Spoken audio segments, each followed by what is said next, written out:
وہ کیسے چلے گی؟ کبھی کبھی آنسو صرف نبی پاک کے لیے آئے، کبھی کبھی رات کو اٹھ کے بیٹھے تو کوئی پوچھے جناب کیا ہوا، بیوی پوچھے کیا ہوا، بچے پوچھیں کیا ہوا، تو آپ کہیں میرا مدینے جانے کو دل کرتا ہے۔ یہ سوتے ہونے چاہیے۔ یہ ہمارے بزرگ ہمیں درس دیتے تھے، عشق سرکار کی ایک شمع جلا لو دل میں، بعد مرنے کے قبر میں بھی اجالا ہوگا۔ اور اعلیٰ حضرت رحمت اللہ علیہ فرماتے ہیں لحد میں عشق رخ شاہ کا داغ لے کے چلے، اندھیری رات سنی تھی چراغ لے کے چلے۔ تو نبی پاک صلی اللہ علیہ وسلم کے حسن سے محبت کرنے والے، دیکھیے نا بخاری میں موجود ہے، صحابہ کہتے ہیں ہماری کوشش ہوتی تھی پہلی صف میں نماز پڑھیں، ثواب زیادہ ہوتا ہے، اور ماننے لگے نہیں ثواب بھی ہوتا ہے لیکن ہم تو پہلی صف میں اس لیے نماز پڑھتے تھے کہ نماز بھی ہوتی رہے گی، چہرہ ودعا کا دیدار بھی ہوتا رہے گا، یہ تلاوت بھی ہوتی رہے گی، یہ تلاوت بھی ہوتی رہے گی۔ نبی پاک صلی اللہ تعالی علیہ وسلم کو اللہ نے ظاہر کا حسن بھی کمال دیا، باطن کے اخلاقیات بھی کمال۔ کچھ لوگ گورے چٹے ہوتے ہیں، لب و لہجہ ٹھیک نہیں ہوتا، ان کی ظاہری بناوٹ بڑی اچھی ہوتی ہے لیکن بولتے ہیں تو ان کی زبان سے ایسے تیر برستے ہیں کہ دل چھیل کے رکھ دیتے ہیں، کاٹ کے گزر جاتے ہیں روح کو۔ میرے محبوب کا ظاہری حسن بھی کمال کا تھا، اخلاق بھی کمال کا تھا، محبوب پاک علیہ السلام کے انداز کمال کے تھے، بس تیری صورت تیری سیرت زمانے سے نرالی ہے، اور تیری ہر ایک ادا پیارے ادائے بے مثالی ہے۔ یہ جو چہرے کی معصومیت ہوتی ہے، میں شروع میں عرض کیا یہ نیکیوں کی وجہ سے ہوتی ہے۔ انسان جب تقوی اختیار کرتا ہے نا، ہم نے بہت سارے بزرگوں کو دیکھا ہے، وہ گورے چٹے نہیں تھے، گھورا رنگ نہیں تھا، سانولے تھے، لیکن ان کے باطن کے حسن نے ان کے چہرے کو نور علی نور کر دیا۔ فیض مجسم علامہ فیض احمد صاحب ویسی رحمت اللہ علیہ کا رنگ گھورا سفید نہیں تھا، لیکن اگر کوئی ان کو امامہ باندھے اور جبہ پہنے دیکھتا تھا تو دیکھتا ہی رہتا تھا۔ حضرت علامہ الحاج ابو داؤد محمد صادق صاحب رحمت اللہ علیہ، آپ کیا جان سکتے ہیں کہ وہ بڑی دیر تک حجام کے پاس بیٹھے رہتے ہو، یا 5-10 جگہوں سے انہوں نے کریمیں خرید کے رکھی ہوئی تھی، لیکن جو چہرہ دیکھتا تھا وہ دیکھتا ہی رہ جاتا تھا۔ ان بزرگوں نے وہ جو تقوی کا نور تھا وہ ان کے، اور بڑے بڑے لوگ ڈرتے کیوں تھے؟ ڈرتے ہیں لوگ سچے آدمی سے، ڈرتے ہیں پاکیزہ اخلاق آدمی سے، اس کے کردار کے حسن سے ڈرتے ہیں۔ باتوں سے کون مرعوب ہوتا ہے؟ باتیں تو چند منٹوں کی ہوتی ہیں، پھر انسان کچھ دیر کسی کے ساتھ گزارتا ہے، اس سے آگاہ ہو جاتا ہے کہ یہ آدمی کتنے پانی میں۔ تو نبی کریم صلی اللہ علیہ وسلم کے چہرے کی پاکیزگی نے، آپ کے اعضاء کے حسن نے، لب و لہجے کی خوبصورتی نے لوگوں کو گھائل بھی کیا، مائل بھی کیا، اور دین کی طرف لوگوں کی توجہ بھی کرائی۔ حضرت طارق بن عبداللہ رضی اللہ تعالیٰ عنہ فرماتے ہیں میں حضور علیہ السلام کو نہیں جانتا تھا ظاہراً، اور میں اپنے قبیلے کے ساتھ، ہم لوگ جا رہے تھے تجارت، اس دور میں لوگ تجارت کرنے جاتے تھے تو ہوٹل تو ہوتے نہیں تھے، تو خیمے بھی ساتھ رکھتے تھے، کھانا بھی ساتھ رکھتے تھے، خشک چیزیں لے جاتے تھے، جہاں قیام کرتے تھے وہاں کھانا پکاتے تھے، خیمہ لگاتے تھے، قیام کرتے۔ فرماتے میں جا رہا تھا، ہم لوگوں نے پڑاؤ کیا ہوا تھا مدینہ منورہ کے قریب، ایک دن ہم نے دیکھا نبی پاک صلی اللہ علیہ وسلم کو تشریف لاتے ہوئے، حضور تشریف لا رہے، اور فرماتے ہیں نبی پاک صلی اللہ علیہ وسلم جب تک ہمارے قریب آئے تو حضور علیہ السلام کی وہ خوبصورتی، وہ جھکی ہوئی نظریں، وہ نبی پاک صلی اللہ علیہ وسلم کا بڑا معصومانہ انداز، اور فرماتے لباس حضور کا اس دور کے لحاظ سے بظاہر قیمتی نہیں، لیکن بڑا اجلا لباس، بڑا صاف ستھرا لباس، اور بڑی خوشبو میں دور سے استقبال کرتی ہیں۔ فرماتے ہیں آ کے نبی کریم صلی اللہ علیہ وسلم کھڑے ہوئے، ہمارے پاس ایک سرخ رنگ کا گھوڑا تھا یا اونٹ تھا، فرماتے ہیں نبی پاک صلی اللہ علیہ وسلم کو وہ پسند آ گیا۔ توجہ ہے آپ کی میری بات؟ بس کرا جی، یہ ساری رات جنی تو تقریر میں آندی نہیں، میں انہی کو کر دی جنی کو میرے آندی ہے، لیکن جو بات عرض کر رہا ہوں آپ کی توجہ ہے میری بات؟ کوئی پریشانی تو نہیں آج آپ کو؟ جی تسی دائیں بائیں بڑا ویندے ہو، میں پریشان ہو جانا بھی پتہ نہیں کدھا پہ انتظار کر دینے۔ آپ مہربانی فرمائے میری بات سنیں، میری طرف دیکھیں سنیں۔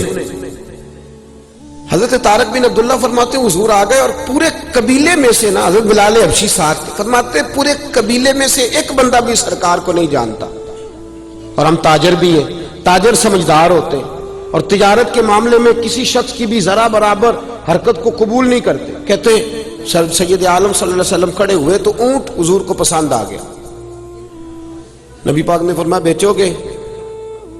کہتے سردار کو آگے لگایا سودا کرنے کے لیے، یعنی سیانوں میں سے جو سیانوں کا سردار تھا، ہم تاجروں میں سے بھی جو ہمارا سردار تھا اس کو کہا سودا کر۔ کہتے سودا طے ہوا، 9 دینار میں سودا ہو گیا۔ نبی کریم علیہ السلام نے سیدنا بلال حبشی رضی اللہ تعالیٰ عنہ سے فرمایا لگام پکڑو اونٹ کی، چلو۔ کہا بھئی میں شہر میں جا کے پیسے بیچتا ہوں۔ فرماتے ہیں سرکار کا رخ انور ہوا مدینے کی طرف اور خرامہ خرامہ حضور جانے لگے۔ جتنی دیر سرکار کھڑے رہے لوگ اداؤں میں ہی اتنے کھوئے رہے کہ کوئی اور بات یاد ہی نہ آئی، کھوئے رہے حضور کی باتوں میں، نبی پاک صلی اللہ تعالی وسلم کے حسن و جمال میں ایسے محب ہوئے کہ کچھ یاد ہی نہ رہا۔ جب ذرا آگے چلے گئے تو ایک شخص بولا، کہنے لگا سردار صاحب آپ سیانے بندے ہیں، اس شخص کو جانتے ہیں جس کے ہاتھ آپ نے اونٹ بیچا ہے؟ کہا کوئی نہیں جانتے۔ کہا آپ نے بیچ دیا، نہ نام پوچھا نہ ایڈریس پوچھا، ایسے دے دیا ہے؟ اوہو خیال ہی نہیں رہا یار، خیال ہی نہیں رہا۔ ان کی باتوں کی لذت پہ بے حد درود اور ان کے خطبے کی ہیبت پہ لاکھوں سلام۔ فرمایا خیال ہی نہیں رہا۔ سردار کہنے لگا دور نہیں گئے، ابھی نظر آ رہے ہیں، بھاگ کے جاؤ ایک شخص، اور سادی سی بات ہے، ان سے کو ٹھہر جاؤ، اونٹ چھوڑ جاؤ، آپ پیسے بھیج دیں غلام کے ہاتھ اور اونٹ لے جائے، جاؤ۔ کہتے سردار نے بندہ دوڑایا تھا، ابھی بندہ دوڑنے لگا اس کی بیوی بول گئی پردے کی اوٹ سے، اندر سے اس کی خاتون اندر با پردہ خیمے کے کہنے لگی ٹھہر جاؤ، کوئی نہ پیچھے جائے۔ کہا کیوں؟ اتنے پیسے ہیں، 9 دینار بڑی رقم ہوتی ہے، نہ آئے تو؟ کہنے لگی نہ آئے تو میں دے دوں گی، نہ آئے تو میں دے دوں گی۔ کہا آپ جانتی ہیں؟ کہنے لگی نہیں۔ کہا قبیلے کی خبر ہوگی؟ کہا نہیں۔ کہا ولدیت کا پتہ ہوگا؟ کہا کچھ بھی نہیں۔ تو فرمایا کس بات پر ضمانت دے رہی ہو؟ تو کہنے لگی تم نے تو قریب کھڑے ہو کے دیکھا ہے، میں نے پردے کی اور سے دیکھا ہے، آج تک ایسا معصوم چہرہ نظروں سے گزرا ہی نہیں ہے، ایسا حسن کبھی آنکھوں نے دیکھا ہی نہیں ہے، تم نے دیکھا نہیں اس کے انداز کیسے تھے۔ وہ جب تک کھڑے رہے نظریں جھکی رہی، وہ جب تک بولتے رہے دھیرے دھیرے بولتے رہے، وہ جب بات کرتے رہے تو دل میں اترتے رہے۔ کہا تم کتنی باتیں کرتے تھے؟ وہ قریب میں ایک آدھ بات کا جواب دیتا تھا، ککھ سواد نہیں مشری اندر، کھنڈا می چکھ ڈٹھیاں، اے نا ساریاں شیواں نالوں گلاں سجن دیاں مٹھیاں۔ فرمایا اتنا حسین لہجہ کبھی تم نے دیکھا ہے؟ وہ تو نور سے ملتا جلتا شخص تھا، وہ تو لگتا تھا کہ آسمان بھی جھک جھک کے اسی کا نظارہ کر رہا ہے۔ فرمایا جب تک وہ کھڑا رہا ہوا بھی رکی رہی، جب تک وہ ٹھہرا رہا فضا بھی تھمی رہی، یوں لگتا تھا کہ کائنات ساری اسی کا طواف کر رہی ہے۔ فرمایا ایسا حسین آدمی بھی جھوٹا ہو سکتا ہے، اتنا خوبصورت چہرہ بھی غلط ہو سکتا ہے۔ فرمایا قسم ہے مجھے اپنے معبودوں کی، وہ سچا ہے، خبردار کوئی پیچھے نہ جائے، پیسے آ گئے تو ٹھیک ورنہ میں دے دوں گی۔ کہتے ہیں حضرت طارق بن عبداللہ رضی اللہ کہتے ہیں ہم بیٹھے رہے انتظار کرتے، چند گھڑیاں گزری تو سیدنا بلال آئے اور فرماتے ہیں یہ بھی عجیب مست شخصیت ہے، یہ بھی عجیب نور کا پالا شخص ہے، فرشتے بھی کرتے ہیں تعظیم میری، فدا ہو کہ ان پر یہ عزت ملی ہے۔ فرماتے ہیں پیچھے نا باندھ کے کچھ چیز ہوئی ہے اور مست آ رہے ہیں۔ فرمایا آتے ہی کہا یہ لو 9 دینار، یہ لو 9 دینار، اور پیچھے سے رومال کھولا، کہنے لگے یہ تمہارے 9 دینار ہیں اور یہ کریم رسول نے کھجوریں بھیجی ہیں، تمہاری دعوت فرمائی ہے، چلو کھجوریں کھاؤ، چلو کھجوریں کھاؤ۔ تو کہتے نہ کسی کا کھجور کی طرف خیال ہے نہ پیسے کی طرف خیال ہے۔ کہتے بلال وہ تھے کون؟ بلال وہ تھے کون؟ تو مجھے میرا محبوب نہیں ڈٹھا جنوں ویکھ کے چند شرماوے، جے رکھے ہاتھ پھلاں وچ ہاتھ پھلاں دا مان وداوے، ادھی راتی چند چڑھ جاندے جدو جلوہ فرماوے۔ فرمایا تم نہیں جانتے آمینہ کا گود پالا ہے، حلیمہ نے دودھ پلایا ہے، ابو طالب اس کی بلائیں لیتے گئے ہیں۔ فرمایا مکے میں جب بارشیں نہیں ہوتی تھی تو لوگ میرے محبوب کو حرم میں بٹھا کے